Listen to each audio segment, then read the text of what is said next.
Oras, jo sudėtis, tarša ir apsaugos būdai. Grynas oras, turintis apie 21% deguonies, būtinas palaikyti daugumos gyvųjų organizmų, tarp jų ir žmogaus gyvybei. Deja, įvairių rūšių pramonės įmonės, nuolat gausėjantis transportas, šiluminės elektrinės ir komunalinis ūkis išmeta į atmosferą kenksmingų mūsų sveikatai medžiagų. Jos teršia orą, kuriuo kvėpuojame, ir kartu su deguonimi patenka į mūsų organizmą. Pirmiausia, tai anglies CO, CO2, azoto NO, NO2 ir sieros SO2 oksidai. Šios medžiagos kenkia ne tik gyvūnams, bet ir augalams, visai mūsų aplinkai. Orui būdinga natūrali valymosi savybė, kuri pasireiškia oro masių judėjimu, vėju ir atitinkamomis cheminėmis reakcijomis. Tačiau tai nepašalina visų teršalų. Jie reaguoja vieni su kitais, sudarydami vadinamuosius antrinius oro teršalus, žmonių ir gyvūnų sveikatai pavojingus smūgius. Iš oro teršalai kartu su lietumi ar smogu krenta į paviršinius gamtinius vandens telkinius ir dirvožemį. Todėl kova dėl švaraus oro padeda saugoti visą aplinką, o kartu ir mūsų pačių sveikatą.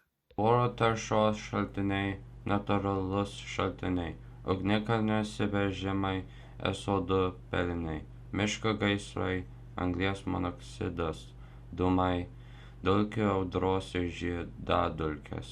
Žmogaus veiklos šaltiniai, transportas, automobiliai, lėktuvai, laivai, pramonė, gamyklų išmetamosios dujos, chemikalai, energetika, iškastinio kuro deginimas elektrinėse, žemės ūkis, trąšų ir pesticidų garavimas, linininkystėje metanas. Oro taršos pasekmės. Aplinkai, klimato kaita, šiltnamio efektas, rūgštėja lietus, ozono sluoksnio nykimas. Žmonių sveikatai, kvėpavimo tako ligos, astma, bronchitas, širdies ir kraujagyslių ligos, alergijos ir vėžiniai susirgimai.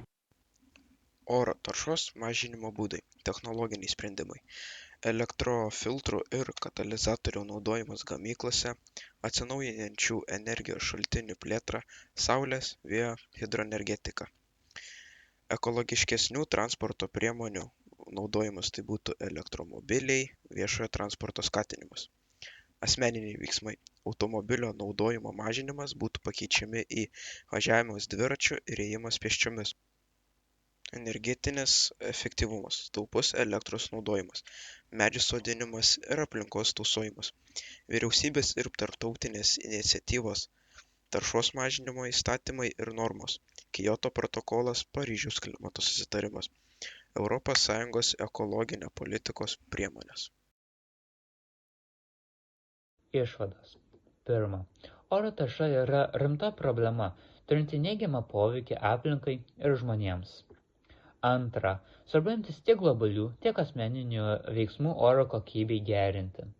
Trečia, atsinaujinančios energijos plėtra ir technologijų pažanga gali sumažinti oro taršą ateityje. Išvados.